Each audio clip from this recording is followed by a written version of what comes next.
आज 7 दिन हो गए हैं। उन दोनों का कोई अता पता नहीं है। कैसे बाप हो आप? अरे क्या होगा?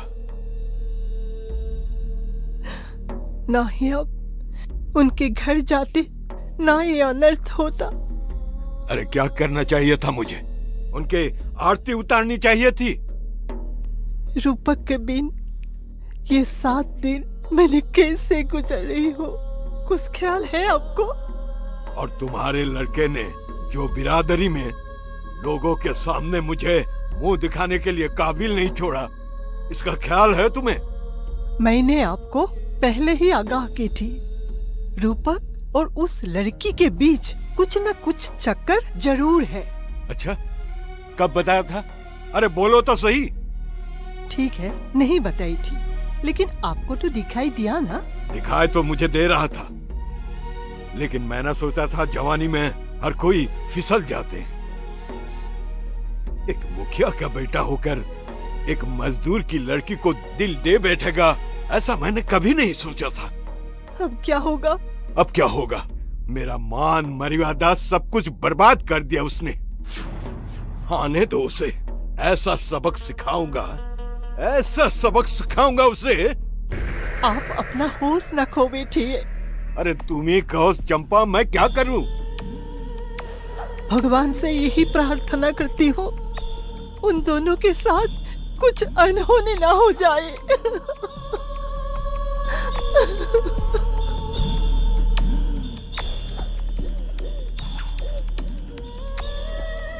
इस वक्त कौन हो सकता है? कौन? अरे कौन है भाई?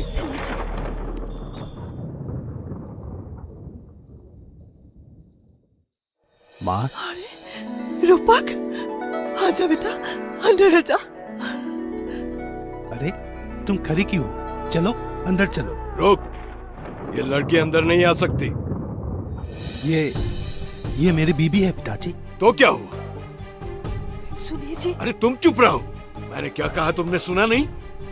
पिताजी, आप बातों को क्यों बड़ा कर रहे हो? मैं उपासना से प्यार करता हूँ। हम दोनों ने शादी भी कर ली है। अब ये मेरी बीबी है। ये तेरी बीवी है, और काबेरी, वो तेरी क्या लगती है? वो मेरी मर्जी से यहाँ नहीं आई थी। मेरी मर्जी से वो यहाँ आई थी। अगर तुमने उसे नहीं अपनाया तो इस घर में तेरा कोई जगह नहीं है। इस घर में मेरा भी पूरा हक है। अपनी बाप से इस तरह से बात करता है तू? यही सीख मिली है तुझे? हाँ?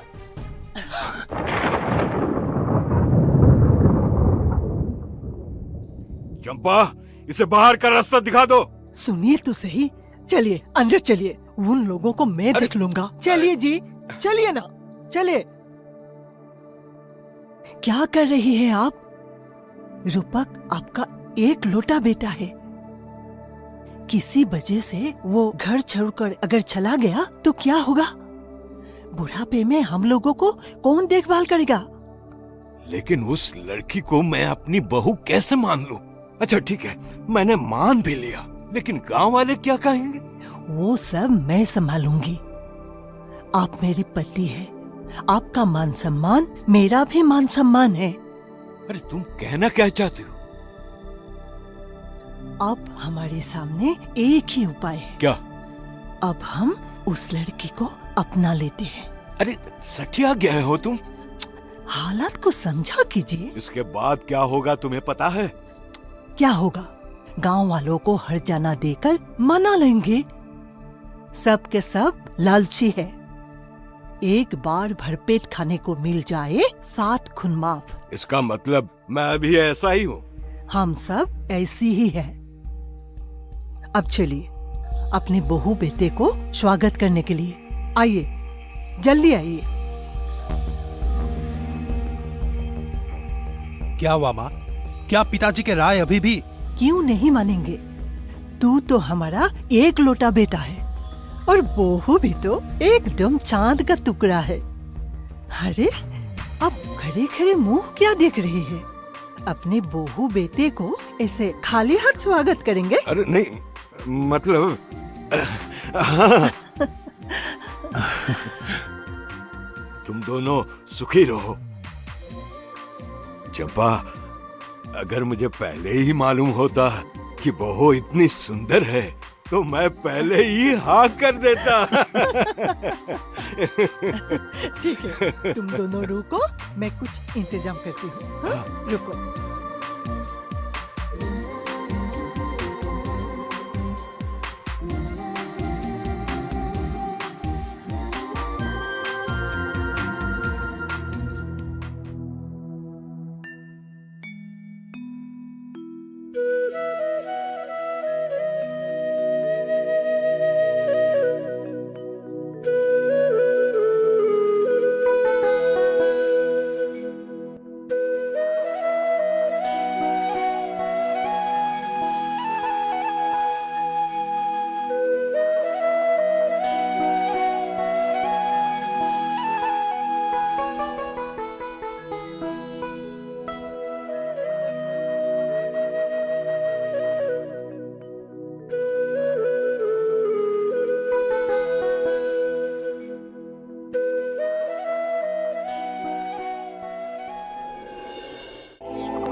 गांवों और पिछड़े क्षेत्रों में सरकारी योजनाओं की जानकारी पहुंचा।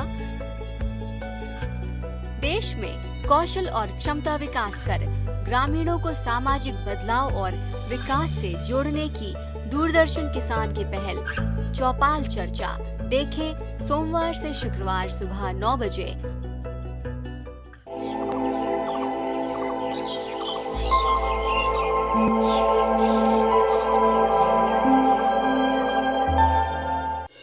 रूपक ने उपा को घर ले आया है तो कुछ न कुछ सामान देना तो पड़ेगा ही। मैं कहाँ से दूंगा? थोड़ी सी खेत की जमीन है ना, उसे ही बेचनी पड़ेगी। उसे ही अगर बेच दूं तो 2 वक्त का खाना कहाँ से खाएंगे? पिताजी, आप लोग ना बेकार का बहस करना बंद कीजिए। रूपक जीजू ऐसा नहीं है, वो दहेज के सख्त खिलाफ है। आप उसे कुछ भी दो, वो नहीं लेंगे। पल्लव चौधरी बिना दहेज के उपा को बहू मान लेंगे क्या? ये सब उन लोग का मामला है, हम लोग इतना सर क्यों घुमाए? पल्लव चौधरी बहुत ही लालची इंसान है, वो उपा को शांति से रहने नहीं देगा। उपा दीदी आजकल की शिक्षित लड़की है, अपने सास ससुर को कैसे मनाना है उतना तो अकल होगा ना। आप लोगों को बस यही प्रार्थना करना है कि दीदी और जीजा जी का संसार सुखी रहे। दिन रात भगवान से हमेशा यही प्रार्थना करती रहती हूँ। तो फिर ये सब बंद कीजिए। पिताजी, आपको मही चाचा ने कल उनके घर में काम करने के लिए बुलाया है। अच्छा, महिधर भैया बहुत ही अच्छा इंसान है। वो काम करवा के साथ ही साथ पैसा दे देते हैं। कहते हैं कि अगर पैसा नहीं दूंगा तो तुम्हारे घर कैसे चलेगा। आजकल के जमाने में भी ऐसे बहुत सारे अच्छे इंसान हैं इस दुनिया में।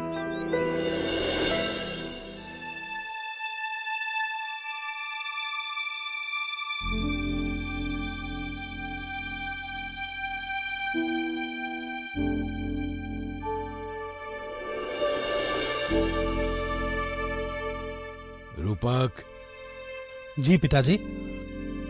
तुमने ये सही नहीं किया बेटा। क्या सही नहीं किया पिताजी? इस तरह से हमें बेइज्जत करके, नन की बेटी से शादी करके।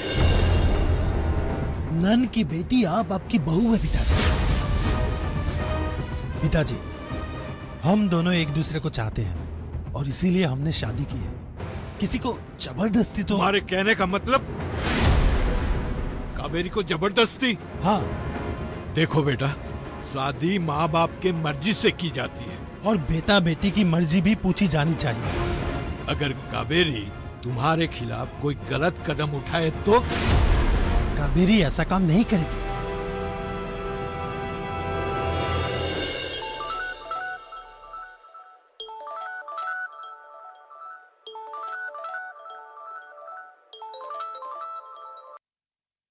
हेलो कावेरी, मैं रूपक बोल रहा हूँ। हमें लोगों के सामने बेइज्जती करके तुम्हारी पेट नहीं भरा, अब और क्या चाहिए तुम्हें? कावेरी, मैं तुमसे माफी मांगने के लिए फोन किया हूँ। माफी मांगने से सारी कसूर खत्म हो जाती है। देखो कावेरी, तुमने बहुत दिखाया, अब हम दिखाएंगे। कावेरी सुनो, जब सुनना था तब तो कुछ नहीं सुनाया, आप क्या सुनाओगे तुम? शादी ब्याह एक दूसरे के रजामंदी से होते हैं, ये कभी भी एक तरफा नहीं होते। मतलब मैंने अगर तुम्हारे घर वालों की इजाजत नहीं होती ना, तो मैं तुम्हारे घर कभी नहीं जाती। लेकिन मैंने तो कभी तुमसे प्यार नहीं किया। वही तो पूछने वाली हूँ, क्यों नहीं किया? क्योंकि मैं पहले से उपासना से प्यार करता हूँ। ये बात तो मैं तुम्हें भी बता चुका हूँ। मैंने सोचा था जवानी में लड़का लड़की के बीच प्यार हो जाती है, लेकिन इसका मतलब ये तो नहीं कि उसी से शादी करे। लेकिन मेरा मानना है कि जिससे प्यार करो उसी से शादी करो। मैंने भी वही किया। अगर इससे तुम्हारा दिल को दुख पहुंचा हो तो मुझे माफ कर दो। मेरी मंगीता ने किसी और से शादी कर ली, अब मेरी माफ करने से या ना करने से क्या फर्क पड़ता है? फर्क पड़ता है, क्योंकि मैं किसी को दुख देना नहीं चाहता हूँ। अब तो तुम सुख भी नहीं दे सकते हो। कम से कम दुख तो ना दूं। ठीक है। You are great, Kaveri. मस्का मत लगाओ, और हाँ, उपासना से मुझे जरूर मिलवाना। हाँ, जरूर मिलवाऊंगा। Bye. Bye. Take care. Kaveri मान गई। मैंने कहा था ना, उस बेचारे का कोई कसूर नहीं, उससे माफी मांग लेना चाहिए। हाँ। वाह, कावेरी को भी काबू में कर लिया। काबू नहीं पिताजी, अपना फर्ज समझकर फोन किया था। लेकिन उसके घर हम कैसे जाएंगे, जहां बैठने के लिए एक अच्छी कुर्सी तक नहीं है? उस घर से हमें अच्छी कुर्सी नहीं, अच्छी लड़की चाहिए पिताजी, जो मुझे मिल गया है और जिसके वजह से मैं अपना घर वापस आ गया हूँ। कैसे नहीं आएगी, क्यों नहीं आएगी भिखारन की बेटी? इस घर में राज जो करना है। आप भी गलत समझ रहे हैं पिताजी। क्यों? देखो रूपक, शादी के बाद अगर सास ससुर की सेवा ही ना कर पाऊं तो इस शादी का मायना ही क्या है? लेकिन पिताजी तुम्हें कभी नहीं अपनाएंगे।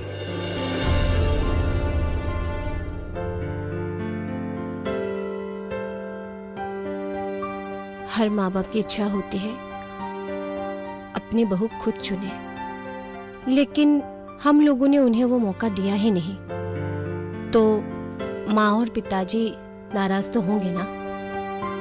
अब हमारा फर्ज बनता है कि हम उन्हें मनाएं, बातों से नहीं, अपने काम से।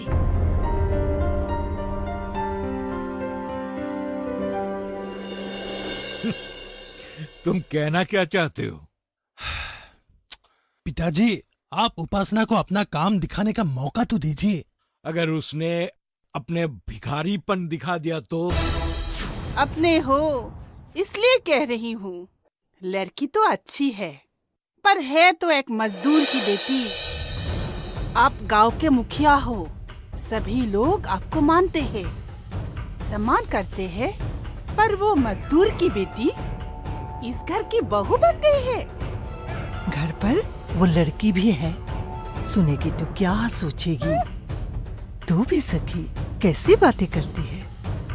हाँ, ये सच है, उसके पिताजी मजदूर है, लेकिन उससे क्या, लड़की तो अच्छी है ना, ऊपर से वो पढ़ी लिखी भी है।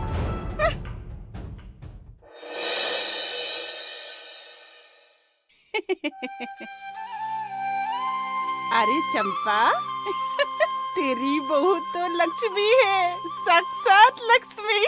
उपासना, वहाँ रूपक काम कर रहा है, जा एक कप चाय देकर आ। जी माँ जी, आप लोग चाय पीजिए। ठीक है बेटी उपासना, संभाल के जाना, बाहर गर्मी बहुत है।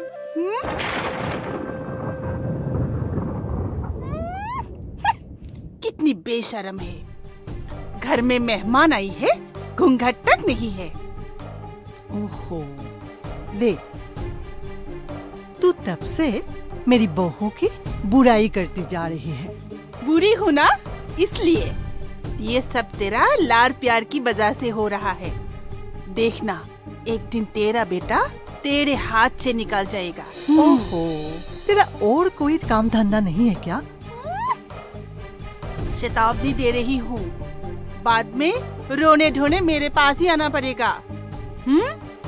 और एक बात सुन, ये लोग निचले दर्जे की है, अक्सर चोरी छिपे दूसरों की घर से सामान उठा लेते हैं। ओहो, ये घर तो उसका भी है। कोई भला अपने घर से सामान छुड़ाते हैं क्या? अरे चंपा, घर उसकी है, उसके माँ बाप के नहीं।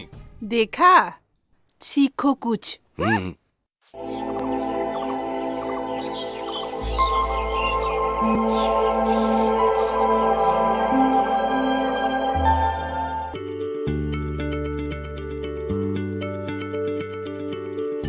क्या आप किसी बीमारी से परेशान हैं?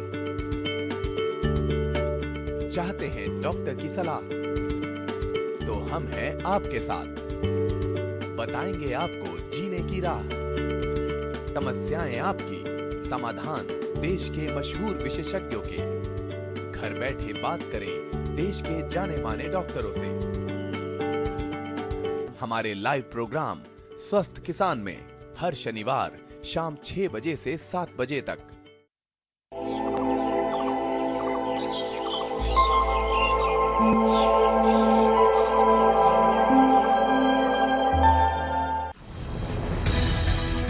आप जो कहेंगे मैं वही करूंगा। तो ठीक है। मुझे पता था पिताजी, अब जरूर मानेंगे। हाँ, ठीक है।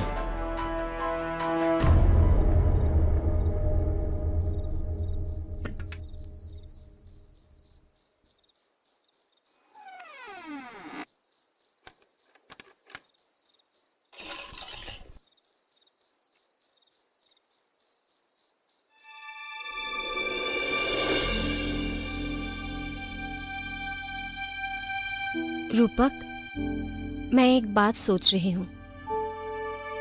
क्या? क्यों ना हम लोग एक लोन के लिए अप्लाई करें और एक कंप्यूटर सेंटर खोलें? आजकल लोन मिलना इतना आसान नहीं है। लेकिन आजकल लोन मिलना इतना मुश्किल भी नहीं। जो कौशल विकास में ट्रेनिंग ले चुके हैं उसे उस मंत्रालय से लोन मिलता है। लेकिन मैंने तो कौशल विकास में ट्रेनिंग नहीं ली है। तो क्या हुआ? मैंने कौशल विकास से कंप्यूटर का ट्रेनिंग भी लिया है और मेरे पास सर्टिफिकेट भी है। तो फिर हमें जल्द ही बैंक जाना चाहिए। ठीक है।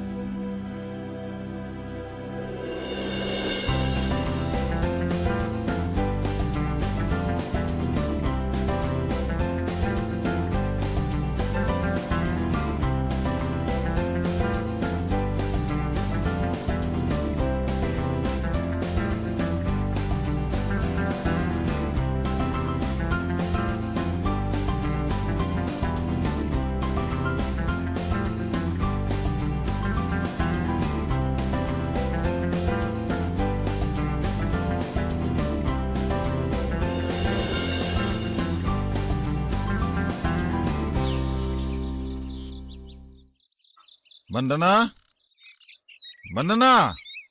आए पिताजी। पिताजी, आपने बुलाया था? सुना है ऊपा ने कुछ दुकान खोला है। दुकान नहीं पिताजी, कंप्यूटर सेंटर। उसमें क्या होता है? उसमें परीक्षा देते हैं जो नौकरी के लिए दिया जाता है। तब तो स्कूल हुआ ना। समझ लीजिए स्कूल ही है। हम लोग स्कूल में कैसे परीक्षा देते हैं? कलम और कॉपी लेके और उसमें कंप्यूटर में देते हैं। मतलब सवाल का जवाब साथ ही साथ बॉम्बे, दिल्ली, बहुत दूर दूर तक पहुंच जाती है। और तो और अमेरिका तक भी पहुंच जाती है। अच्छा, इसका मतलब है बहुत ही महंगा दुकान होगा। हाँ पिताजी, बहुत महंगा।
सुनिए।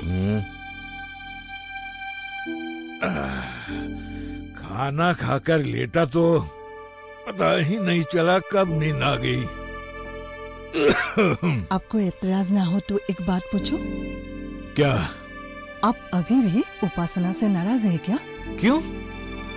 आजकल आप बहुत शांत दिखते हैं।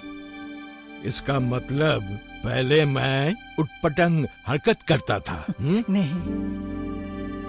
जानते हो चंपा, दरअसल उपासना इस घर में आते ही रूपक ने काम करना शुरू कर दिया और आजकल वो कमाता भी है। ये सब उपासना के कारण ही हुआ है। दिन में वो कंप्यूटर सेंटर जाती है, घर आते ही घर का सारा काम निपटा कर हमें खाना देती है। अगर मैं कुछ करना चाहूँ तो वो बोलते हैं अब मैं आ गई हूँ, आपको ये सब करने की कोई जरूरत नहीं है। असल में उपासना बहुत ही हुनर बच्ची है। मेरी ही बदकिस्मती है कि मैंने उसे समझने में काफी वक्त लगा दिया। जानती हो चंपा, जिसके पास हुनर है वो कभी गरीब नहीं होता।